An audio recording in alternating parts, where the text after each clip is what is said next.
My good people, now welcome back again to Anointed Lady TV. We don't call your scream now with breaking news. We don't call your domot with another legit intel on the things and things where they go on for inside with nation Nigeria. The Koko now be say one countryman where they go by the name Babafemi Ojudu. He na former special advisor on political matters to the former president of the Federal Republic of Nigeria, and I'm talking about the one and only Muhammadu Buhari. Like this now, my good people. Oga Babafemi don come aside now dey yarn about his involvement. Don come aside dey yarn about the role wey im play in the impeachment of the former Ekiti State Governor wey be Ayodele Fayose.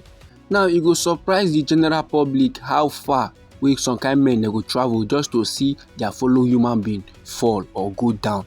You know say for inside one recent podcast interview like that with Edmund Obilo on State Affairs, Naija Oga Babafemi come dey yarn say na im plot, na im script, na im arrange the impeachment of Oga Ayodele Fayose for inside Ekiti State, and im do am with the support of Oga Olusegun Obasanjo. And when Oga Fayose come realize wetin dey sup, when he come find out about the impeachment, he come dey fight against am wey be Babafemi. The former special adviser on political matters to the former president Muhammadu Buhari come dey yarn say he can't get one agreement wey im get and he can't sign am, and that agreement be say Oga Ayodele Fayose should be impeached, but make dem make sure say nothing do in deputy. Now according to Oga Babafemi, he say based on say the lawmakers now dey for inside Ekiti State, they don dey dissatisfied with Oga Ayodele Fayose. They no like the way the man dey do things. He go come take advantage of the situation and he exploit the thing now to dey achieve im goals. And wetin im do be say im carry all the lawmakers go Lagos and he go keep them for inside hotels. Im dey feed them for there and im dey show them around. And Oga Babafemi still dey confess am with im mouth say that time when they do all these levels, he no be senator o. He was just a journalist wey get money and im get friends wey give am money. Then when Oga Olusegun Obasanjo come find out about the matter, the man no happy, he no get joy at all. He come vex give the deputy governor soldiers to return to Ekiti State and proclaim herself as governor. But last when she come reach Ekiti State, him now wey be Babafemi, he come call people make dem resist her, make dem no allow her proclaim herself as governor. So the deputy now no get any other alternative but to declare an emergency. All these my good people now wetin dey come aside from the mouth of Oga Babafemi as im dey confess am for inside the podcast. And no be lie, my good people. You see, Oga Ayodele Fayose, he serve as the governor of Ekiti State 2 times. For inside im first tenure, wey start for inside the month of May for inside the year 2003. It was cut short for inside the month of October for inside the year 2006 when they impeach am based on allegations of corruption and abuse of office. But despite the setback, Oga Fayose remained active in politics.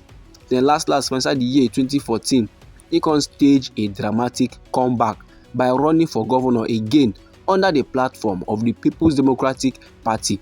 And for inside that 2014 gubernatorial election, Oga Ayodele Fayose can defeat the sitting governor wey be Kayode Fayemi. Anyhow this informate be you for body, my good people, feel free make it drop am inside our comment section. Meanwhile, me still get another legit intel with my table like this one need share give the general public. And the Koko be say one coalition like that wey dey under the banner of the Alliance for All Labour Party Stakeholders and Professionals, they don dey accuse the ruling All Progressive Congress wey be APC of resorting to desperate tactics to discredit Mr. Peter Obi, and they dey do things so that he no go contest for inside the 2027 elections.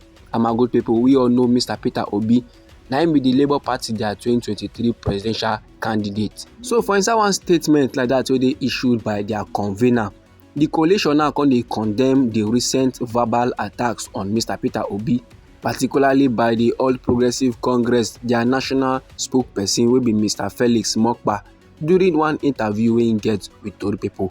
Dr. Blessing wey be the convener of the coalition come dey yarn say for the fact say Mr. Felix Mokpa no gree apologize for wetin he talk for inside Tori people their channel, despite all the opportunities wey the program anchor been give am, e dey show say the ruling All Progressive Congress dey fear Mr. Peter Obi's growing influence. And Dr. Blessing come still write for inside her statement say it is very much disheartening to witness such blatant attempts to silence dissenting voices. And the fresh threat wey Mr. Felix Mokpa make say im go compile and im go forward a list of 400 country pipo to security agencies, dat na brazen effort to intimidate citizens into submission.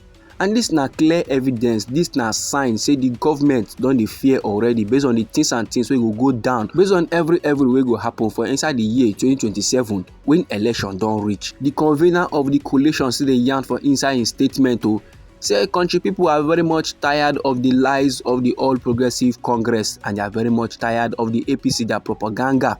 Like this now, millions of citizens wey be say the policies of this administration don put them for inside one chance. They don dey prepare themselves, they don dey do the needful, even if na to copy the lifestyle of the countrymen wey dey for inside the country, Ghana, by standing firm against bad governance and reclaiming the economy. And still on the statement, the convener dey yarn say Mr. Felix Mokpa and others for inside the All Progressive Congress suppose brace themselves. They suppose prepare for more criticisms if they aim to silence country people. If their plan na to shut the mouth of any countryman wey wan cry for inside the nation Nigeria, that means they go need go expand all the prisons dem wey dey for inside the nation Nigeria, and they go need recruit additional wardens because people go continue to dey demand for accountability. People go continue to dey criticize this administration so wey dey led by our President Bola Ahmed Tinubu.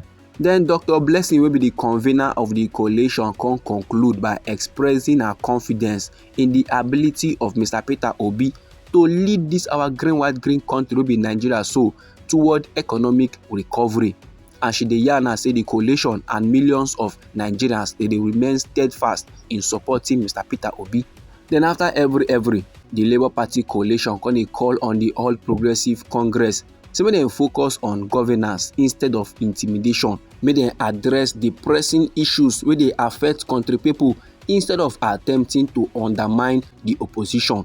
Make dem leave the country people wey dey complain of hungry and make dem battle the hunger wey the country people dey complain about. This my good people na few of the many details wey dey for inside the statement wey the convener of the coalition drop about the matter.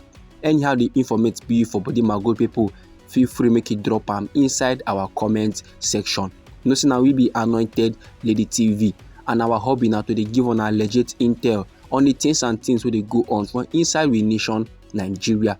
So if you like our updates, then if you like our news and you would like to receive more, try make you subscribe to this our channel and try make you put on the notification bell so that as we dey come with more news, then go first get the info and you go even get them sharp. And they come your side with more news and they come your side with more updates. Try make you no go anywhere.